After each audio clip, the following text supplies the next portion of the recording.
പ്രസംഗിച്ചതുകൊണ്ട് കാര്യമില്ല. ഇപ്പം ഞാനിവിടെ നിന്ന് നിങ്ങളെ ഉദ്ധരിക്കാൻ വേണ്ടി വലിയ പ്രസംഗം നടത്തി റോഡ് മേലോട്ട് ഇറങ്ങുമ്പോൾ എനിക്കുണ്ടാകുന്ന ആരല്പം, ചേട്ടാ ഒന്ന് വരുമോ ചേട്ടാ, എന്നെ ഇവിടെ കുറച്ച് പേര് വളഞ്ഞു വെച്ചിരിക്കുന്നു ചേട്ടോ, ചേട്ടാ വേഗം വരണം, വന്നില്ലെങ്കിൽ ഞാൻ. ഇതല്ലേ നിങ്ങൾ ചെയ്യല്? ആണോ അല്ലയോ? നിങ്ങളിൽ എത്ര പേർ തിരിഞ്ഞു നിന്ന് ചോദ്യം ചോദിക്കും ആ തെമ്മാടിയോട്? അല്ലെങ്കിൽ ആ സാഹചര്യത്തെ നിങ്ങളിൽ എത്ര പേർ അതിജീവിക്കും? മറിച്ച് പെട്ടെന്ന് തന്നെ ബഹുഭൂരിപക്ഷം ആളുകളും തൊണ്ടയിൽ കുരുങ്ങിയിട്ട് ഫോണൊക്കെ തപ്പിപ്പിടിച്ചെടുത്ത് ചേട്ടനെ വിളിക്കും, അച്ഛനെ വിളിക്കും, അല്ലെങ്കിൽ പോലീസ് മാമ്മമാരുണ്ടെങ്കിൽ പരിചയമുള്ളവരെ വിളിക്കും, അയൽക്കാരെ വിളിക്കും, കൂടെ പഠിച്ച ചെക്കന്മാരെ വിളിക്കും. അല്ലേ? നിങ്ങൾക്ക് കോളേജിൽ ചെക്കന്മാർ കൂട്ടുകാരില്ല, പുറത്ത് വീട്ടിലും പരിസരത്തും ഉണ്ടെങ്കിൽ. ഇതാണ് വീണ്ടും വീണ്ടും ഭയത്തിൻ്റെ അടിമയാക്കുന്ന പ്രശ്നം. നിങ്ങളുടെ മുന്നിൽ നിങ്ങളുടെ ഭയത്തെ അതിജീവിക്കാൻ ഒരു സാഹചര്യം നിങ്ങൾക്ക് കിട്ടുമ്പോൾ ആ സാഹചര്യം നിങ്ങൾ ഉപയോഗിക്കാതെ നിങ്ങൾ വീണ്ടും വീണ്ടും ഭയത്തിൻ്റെ അടിമയാകാൻ സ്വയം തയ്യാറാകുന്ന സാമൂഹിക പ്രതിഭാസം. ആ പ്രതിഭാസത്തിന് ആരും ഉത്തരം പറയില്ല. ഇവിടെ സബ്ജക്റ്റ് വെച്ചിരിക്കുന്നത് ലീഡർഷിപ്പ് ആണ്, അല്ലേ? Leadership. What is that mean? Leadership, നമ്മൾ ലീഡർഷിപ്പ് അത് എന്താ പറയണേ, എല്ലാം കൂടി ചേർന്നതാണ്. അതിന് സെക്സ് ഇല്ല, ജെൻഡർ ഇല്ല, അല്ലേ? ബട്ട് ഇവിടെ ലീഡർഷിപ്പ് എന്ന് വെച്ചിട്ടുണ്ട്.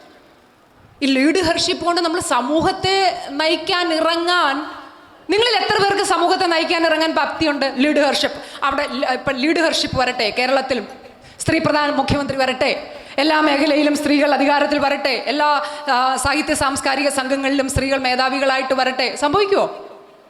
ഈ ഭയം പേറുന്ന സ്ത്രീകൾ അങ്ങനെയുള്ള ഇടങ്ങളിൽ നേതാക്കളായി വന്നതുകൊണ്ട് വല്ല കാര്യമുണ്ടോ?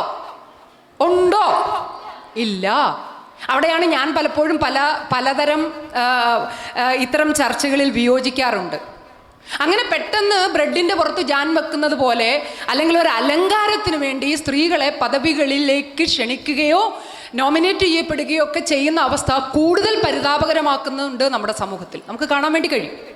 അതിനെ ഊർജമാക്കി മാറ്റാൻ മനഃപൂർവ്വമായി ശ്രമിക്കുന്നില്ലെങ്കിൽ അത് വിപരീത ഫലം ഉണ്ടാക്കുന്ന അവസ്ഥയുണ്ട്. നിങ്ങളെ പ്രധാനമന്ത്രിയാക്കിയില്ലേ, നിങ്ങളെ മുഖ്യമന്ത്രിയാക്കിയില്ലേ, 5 MP തിരഞ്ഞെടുത്ത് വിട്ടില്ലേ, 4 MLA മൊത്തം പഞ്ചായത്തിൽ പ്രസിഡന്റുമാർ വന്നില്ലേ, ഇങ്ങനെയൊക്കെ കൗണ്ടർ ചോദ്യങ്ങൾ നിങ്ങൾക്ക് സോഷ്യൽ മീഡിയയിൽ കാണാൻ പറ്റും, അല്ലേ? എന്നിട്ടും നിങ്ങൾക്ക് മതിയായില്ലേ? ഇതിൽ കൂടുതൽ എന്താണ് വേണ്ടത്? ചോദ്യം ഉണ്ടാവാറില്ലേ? ഈ ചോദ്യത്തിന് എങ്ങനെയാണ് നമ്മൾ ഉത്തരം പറയുക? ഉത്തരം ഉണ്ടോ നിങ്ങളുടെ കയ്യിൽ? ശരിയല്ലേ ഈ പറയുന്നേ? അല്ലേ? ത്രിതല പഞ്ചായത്തിൽ എത്രയാണ്? 50% മുകളിലുണ്ട്, അല്ലേ ടീച്ചറെ? 53ഓളം ഉണ്ട്. 53% സ്ത്രീ പ്രാതിനിധ്യം കേരളത്തിലെ ത്രിതല പഞ്ചായത്തുകളിൽ ഇവിടെ ഡെഡിക്കേറ്റ് ചെയ്തിട്ടുണ്ട് സ്ത്രീകൾക്ക് വേണ്ടി.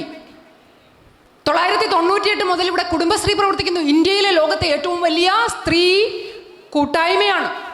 സ്ത്രീകളുടെ എംപവർമെന്റിന് വേണ്ടി ഒരു ഗവൺമെന്റ് എടുത്ത ഒരു വലിയ ഇനിഷ്യേറ്റീവാണ്. അവിടെയാണ് സാമ്പത്തിക സ്വാശ്രയത്വം ഒഴിവാക്കിക്കൊണ്ട് സാമ്പത്തിക ശാക്തീകരണത്തിലേക്ക് കേരളത്തിലെ സ്ത്രീകളെ എങ്ങനെ നയിക്കാം എന്ന് പ്രാവർത്തികമാക്കാൻ വേണ്ടി, നമ്മൾ മുമ്പേ പറഞ്ഞ ഗ്രൗണ്ടിലേക്ക് ഇറക്കി വിടാൻ വേണ്ടി ഉണ്ടായ പദ്ധതിയാണ്. ഞാനതിൻ്റെ വിശദാംശത്തിലേക്ക് പോകുന്നില്ല, കാരണം അതും അതിൻ്റെതായ പ്രശ്നങ്ങൾ നേരിടുന്ന ഒരു മേഖലയാണ്.